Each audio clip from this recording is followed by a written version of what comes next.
So get out your ego and get back in your spirit. Now, how do you do this? I'm going to give you the steps. It's very simple. You don't have to go see a guru. You don't have to light no incense. You don't have to do no magical ritual, nothing. All you have to do is start practicing. Because why?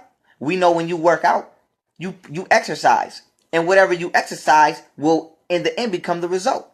If you want to upgrade in the weights you lift, you start lifting heavier weights. At first it's hard, then it becomes easier. So now we're going to compare actions to weights and practicing the exercise. When you practice certain actions, the weights is being positive. Whenever the situation at hand presents itself, that is what you will exercise. What do I mean by that? As hard as it may be. Now, we're not saying let nobody walk all over you before we get this twisted, because ain't nobody gonna walk all over me.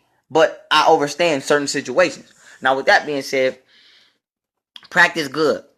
Practice things like, if you're a liar and you know you're a liar, and I don't gotta tell you you're a liar, practice not lying.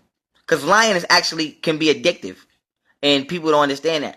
You can start, like, the way you can start becoming a habitual liar, maybe as a kid you got whooped a lot for no reason. Like, you grew up in an Antoine Fisher type home.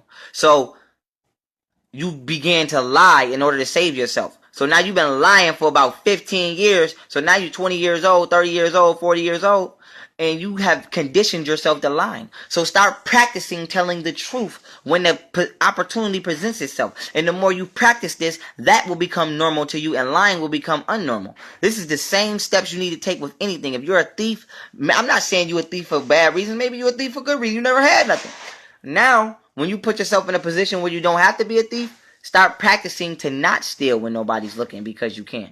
And that will bring you back to the righteous side. Whenever you want to say something negative to a person, say something positive. Force the positivity. Whenever you have a negative thought, force the positive thought. And it's going to be hard, just like working out at first. But after a while, lifting on weights is going to be easy, or being positive is going to be easy. And that is how you change your life. The mystery God in the sky is not going to take you out of your ego and put you back in your spirit, because you already should have been in your spirit, because you are the God. And if you knew that, you would have never been in your ego. So with that being said, come out your ego and come back into the spirit realm. And unless you do that, you will be trapped, and your life will always be negative. And this is why your lives are negative. Religious people are trapped in their egos. They cannot help you with the spiritual journey. You must help yourself. Now, getting deeper into the ego versus spirit. The ego wants to destroy anything that feels will destroy it, which has to do with the spirit. And I'm trying to free y'all. So listen to this message, because there are actual entities that you believe that you are, and you have given them existence through your mind, and they have actually enslaved you, and you're forced to live in their realm.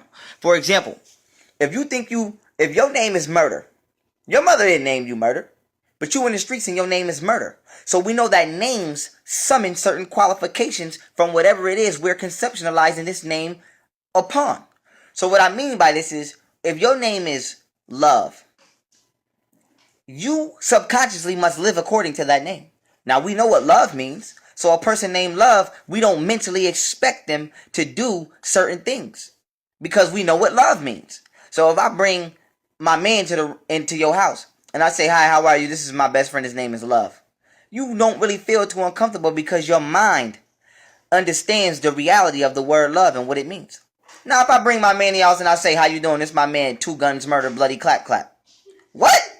You automatically gonna be like, "Oh, hell no." Because your mind understands what those words mean. Murder, gun, bloody, bloody. No. So when you name yourself, you are placing upon yourself a fictitious entity that must live according to that name. This is where the ego comes in. So all you niggas running around with the name Murder, whatever you niggas is naming yourself nowadays, you must live according to that name. So if I bring my girlfriend to your house, to my mother's house, or your mother's house, and I say, "Hi, how are you, ma'am? I would like you to meet my wife. Her name is Superhead." What? Automatically you're gonna say, "Oh, hell no," because the mind understands that this person is out of tune with their spirit, because you have conceptualized a negative entity and fictitious person that you must now live according to. "Hi, how are you, mom? This is my girlfriend right here. Her name is Lethal Lips." What? This person, the automatic rejection is not about being racist. It's about understanding that you're out of tune with your spirit.